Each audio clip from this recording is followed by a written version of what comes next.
मैं अगले महीने एक फिल्म कर रहा हूं, जिस फिल्म का नाम है साहबा, और मैं पूरी कोशिश करूंगा अपने डायरेक्टर से बात करके कि साहबा फिल्म में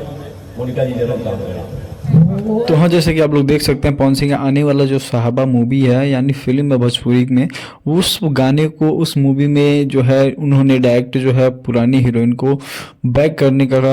डायरेक्ट कोशिश किया। यहाँ पे जो है पवन सिंह जो है इस हीरोइन को सेलेक्ट किए और बोले कि इनको मैं फुल कोशिश करूँगा अपने हीरोइन उस साहबा मूवी में इनको हीरोइन बनाने का, और मैं डायरेक्टर से भी बात करके जो है इनको फिल्म वो दिलाऊंगा, और मैं वादा करता हूँ कि ये जो है फिल्म मैं दिलाऊंगा ही दिलाऊंगा। तो भाई साहब और पवन सिंह जो हैं इनके लिए थोड़ा सा गाना भी वहीं पे गुनगुना दिए स्टेज पे, और बहुत ही बवाल मचा दिए भाई साहब, क्योंकि पावर स्टार पवन सिंह तो पवन सिंह है। बाकी आप लोग साहबा अगर मूवी के बारे में नहीं जान रहे हैं तो भाई साहब आप लोग कमेंट कीजिए, उसके विशेष में भी मैं वीडियो ला दूंगा, आप लोग जरूर उसके बारे में भी जान लीजिएगा। बाकी आप लोग हमारे चैनल पे न्यू है तो चैनल को सब्सक्राइब करें, बेल आइकन को दबाएं, और आप लोग जरूर कमेंट करके आप सबसे बड़े फैन किस